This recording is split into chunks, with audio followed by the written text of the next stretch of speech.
അപ്പോൾ നമ്മൾ ആദ്യം പുട്ടുണ്ടാക്കി. പുട്ട് നമ്മൾ ഉണ്ടാക്കിയത് ഈസി പുട്ടാണ്. 20 മിനിറ്റ് കൊണ്ട് പുട്ടുണ്ടാക്കുന്ന പരിപാടിയാണ്.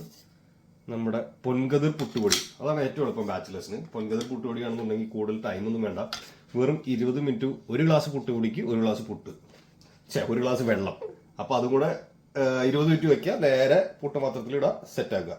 അപ്പോൾ നമ്മൾ പാൻ അടുപ്പത്ത് വെച്ചിട്ടുണ്ട്. അതിലേക്ക് ഒരല്പം വെളിച്ചെണ്ണ, ഞാനിവിടെ സൺഫ്ലവർ ഓയിലാണ് ഒഴിക്കുന്നത്. നിങ്ങൾക്ക് വെളിച്ചെണ്ണ വേണമെങ്കിൽ വെളിച്ചെണ്ണ ഒഴിക്കാം, എന്തെങ്കിലും ഒരു ഓയിൽ ഒഴിച്ചാൽ മതി.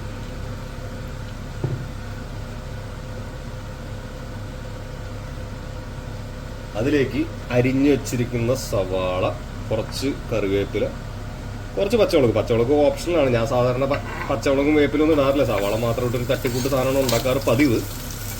പിന്നെ ഇന്ന് നോക്കിയപ്പോൾ കുറച്ച് പച്ചമുളക് ഇരിക്കുന്നുണ്ട്, പിന്നെ അത് കിടക്കട്ടെ എന്ന് വെച്ചു. ഓക്കെ, ഇതൊന്ന് നന്നായിട്ട് വഴറ്റിയെടുക്കുക. സവാള പെട്ടെന്ന് വഴറ്റി കിട്ടാനായിട്ട് കുറച്ച് ഉപ്പിടുന്നത് നല്ലതാണ്. കുറച്ച് ഉപ്പിട്ട് കൊടുക്കുക ആവശ്യത്തിന്. പിന്നെ അങ്ങനെ കണക്കൊന്നുമില്ല, ഒരു ഉദ്ദേശം പക്ഷേ തട്ട് അത്രയല്ല. സവാള കുറച്ച് വഴഞ്ഞ് കുറച്ച് കരിഞ്ഞ് വന്നിട്ടുണ്ട്. ഇതാണ് കറക്റ്റ് ഇത്. അപ്പോൾ നമുക്ക് എന്താ ചെയ്യേണ്ടതെന്ന് വെച്ചിട്ടുണ്ടെങ്കിൽ കുറച്ചും കൂടെ എണ്ണ ഒഴിക്കുക. യെസ്,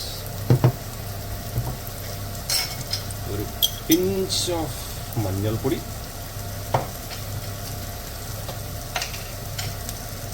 പിന്നെ ഒരു 2 ടീസ്പൂൺ മുളക് പൊടി. പിന്നെ അങ്ങനെ കണക്കൊന്നുമില്ല, ഒരു ഉദ്ദേശം വെച്ച് തട്ടുക. നേരത്തെ ഉപ്പിൻ്റെ കാര്യം പറഞ്ഞ പോലെ, അപ്പം നിങ്ങളുടെ ഇഷ്ടം, അത്രേ ഉള്ളൂ. നന്നായിട്ടൊന്ന് മിക്സ് ചെയ്യുക.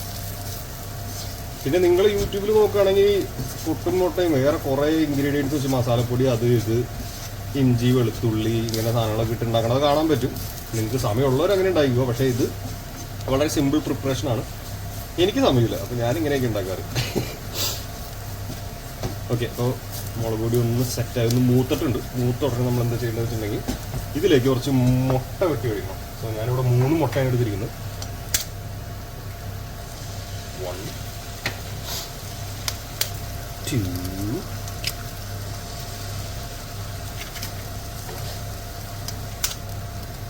3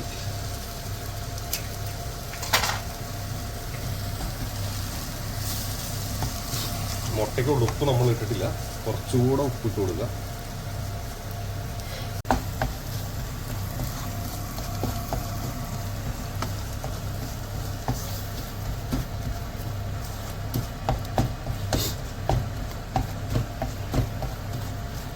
മുട്ട ഫുള്ള് അങ്ങനെ വേവാൻ പാടില്ല കേട്ടോ. കുറച്ചൊന്ന് സെറ്റായി വരുമ്പോൾ നമ്മൾ എന്ത് ചെയ്യണം, നമ്മുടെ പുട്ടെടുത്തതിലേക്ക് തട്ടാം.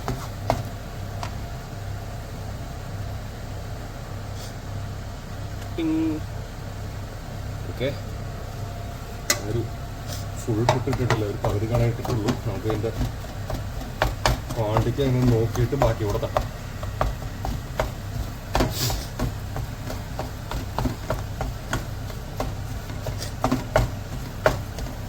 വലിയ കുഴപ്പമില്ല, കുറച്ചുകൂടെ പുട്ടിട്ട് കൊടുക്കാം. ഇത് നോക്കട്ടോ, നിങ്ങളുടെ പുട്ടും മുട്ടയും, എനിക്ക് കുറച്ച് മുട്ട കൂടുതലിരിക്കുന്നതാണ് ഇഷ്ടം, അപ്പോൾ അതുകൊണ്ട് പുട്ട് ഞാൻ കുറച്ച് ഇടാറുള്ളൂ. ശരിക്കും മിക്സ് ചെയ്യുക. അപ്പോൾ നമ്മുടെ പുട്ടും മുട്ടയും മിക്സ് റെഡി ആയിട്ടുണ്ട്. തട്ടിക്കൂട്ട് പുട്ടും മുട്ടയും മിക്സ്.